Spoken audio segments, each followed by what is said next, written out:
কোন কোন খাবার দিয়ে সাহরি ও ইফতার করা সর্বোত্তম হবে? ইফতার এবং সাহরির জন্য সবচেয়ে উত্তম খাবার হলো খেজুর। নবী করিম সাল্লাল্লাহু আলাইহি সাল্লাম সাহরি সম্পর্কে বলেছেন, নেআমা সাহুরুল মুমিনি আত-তামার, ইমানদারের কতই না উত্তম সাহরি হলো খেজুর। তিনি ইফতার করতেন সাধারণত খেজুর দিয়ে, এবং যে খেজুর দিয়ে তিনি ইফতার করতেন সেটা ছিল আধা পাকা আধা কাঁচা।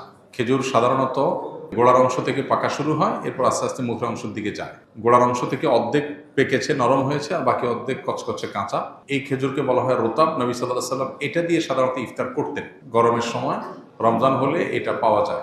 এটা যদি না থাকতো তাহলে সরাসরি সাধারণ যে খেজুর সেটা দিয়ে তিনি ইফতার করতেন, পুরো পাকা খেজুর দিয়ে ইফতার করতেন। অতএব ইফতারের জন্য খেজুর হলো সবচেয়ে উত্তম আইটেম, কিন্তু এটা জরুরি কোনো জিনিস না, আবশ্যক কোনো বিষয় না যে ইফতারের জন্য খেজুর হতেই হবে, খেজুর ছাড়া ইফতার হবে না এমন কোনো কথা নেই। কেউ যদি বড়ই দিয়ে ইফতার করে রোজা হয়ে যাবে। কত মানুষ দামি দামি খেজুর দিয়ে ইফতার করে কিন্তু তার রোজা আল্লাহর কাছে কবুল হয় না। আবার অনেকে হয়তো সামান্য এক ঢোক পানি দিয়ে ইফতার করেন, অথবা অন্য কোনো খাবার দিয়ে ইফতার করেন, খেজুর কেনার সামর্থ্য নাই, কিন্তু তার রোজা আল্লাহর কাছে কবুল হয়ে গেছে। এই জন্য রোজার সাথে এই ইফতারের আইটেমের সম্পর্ক তেমন গভীর কোনো সম্পর্ক নাই। তবে হ্যাঁ, সামর্থ্য যখন থাকবে অনেক কিছুর, তখন খেজুরকে আমরা অগ্রাধিকার দেব সুন্নাহ হিসাবে নবী সাল্লাল্লাহু আলাইহি ওয়াসাল্লামের। আল্লাহ আমাদেরকে তৌফিক দান করুন। ঠিক একইভাবে সাহরির জন্য এই একই খাবারকে বিশেষভাবে গুরুত্ব দেওয়া উচিত। সাহরিতে আমরা সাধারণত ভাত মাছ যাই খাই না কেন, একটা খেজুর আমরা খেয়ে নিতে পারি, একটু খেজুর খেতে পারি, দুটা খেজুর খেতে পারি, তাহলে সেক্ষেত্রে আমাদের সাহরিতে খেজুর খাওয়ার যে সুন্নাহ সেটা আদায় হয়ে যাবে ইনশাআল্লাহ। আরেকটা গুরুত্বপূর্ণ বিষয় হলো যে খেজুরের মধ্যে প্রচুর পরিমাণে খাদ্য শক্তি আছে, অনেক বেশি এনার্জি আছে, যার কারণে খেজুর এটা যখন ইফতার এবং সাহরি উভয়টাতে খাওয়া হয় তখন রোজা রাখাটা মানুষের জন্য সহজ হয়।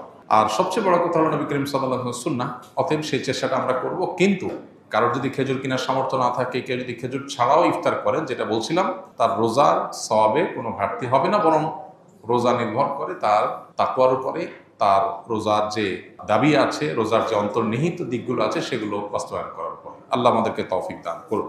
রোজা অবস্থায় কোনো ব্যক্তি যদি সফরে বের হয় তাহলে তার বিধান কি? সফরে বের হলে মুসাফির রোজা রাখবে নাকি রাখবে না? সফরের দূরত্ব যদি হয়, মুসাফির যদি হয়, এই ব্যক্তি রোজা রাখা বা না রাখার ক্ষেত্রে স্বাধীন। শরীয়ত তাকে রোজা রাখতে বাধ্য করে না। তবে যেই রোজা সফরের কারণে রাখা হবে না, সে রোজা রমজানের পরে রেখে দিতে হবে, এবং এর কারণে তার কোনো গুনাহ হবে না। আল্লাহ বলেছেন, ফামান কানা মিনকুম মারিদান আও আলা সাফারিন ফাইদ্দাতুম মিন আইয়ামিন উখরা। যে ব্যক্তি অসুস্থ হবে, সফরে থাকবে, তার অন্য সময় রোজা রেখে দিলে সেটা তার জন্য রোজা হিসেবে যথেষ্ট হবে। তবে কেউ যদি সফরে তার কষ্ট না হয়, স্বাভাবিক, তাহলে তিনি রোজা রাখতে পারেন, রাখা ভালো। আর যদি কারো কষ্ট হয়, তার জন্য বরং কষ্ট না করে, সফরে আল্লাহ সুযোগ দিয়েছেন যেহেতু, সে অপশন নিতে পারে, নেওয়া উচিত। নবী সাল্লাল্লাহু আলাইহি ওয়াসাল্লাম থেকে এটা প্রমাণিত, এবং এটাতে কোনো হেজিটেশন করা উচিত না। হ্যাঁ, অনেকে এমন আছেন যে রমজান পরে আমার আর রাখা কঠিন, কাজে রাখার সুযোগ হয় না, হবে না, তাহলে আমার কষ্ট হচ্ছে না, তাহলে তার জন্য রাখা উত্তম।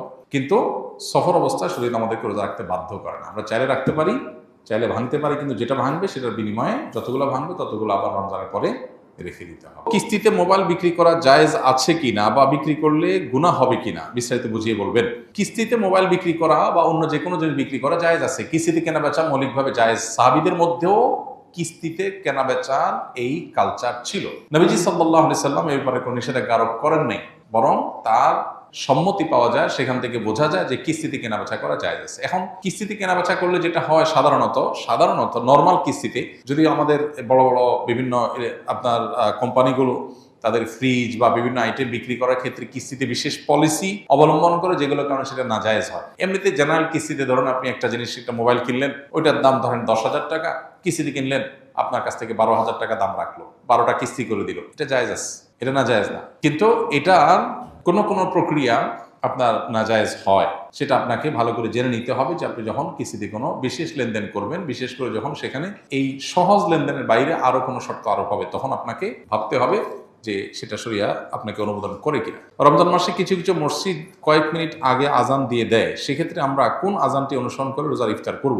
সূর্য ডুবেছে এটা নিশ্চিত হয়ে গেলে আমরা ইফতার করতে পারবো। ইফতারের সাথে আসলে তো আজানের সম্পর্ক নাই, যদিও আমরা সূর্য ডুবার পরপরই আজান দিয়ে থাকি মসজিদগুলোতে। অতএব সূর্য ডুবার আজান দুইটাকে আমরা একই অর্থে ধরে নিয়েছি, যদিও ইফতারের টাইমিং এর সাথে আজানের সম্পর্ক নেই। সম্পর্ক কিসের?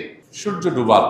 অতএব সূর্য ডুবেছে এটা নিশ্চিত হয়ে গেছেন, আপনি ইফতার করতে পারবেন। এত মিনিটে সূর্য ডুবে গেছে, এত মিনিট পার হয়ে গেছে, মানে নিশ্চিত আপনি ইফতার করতে পারবেন।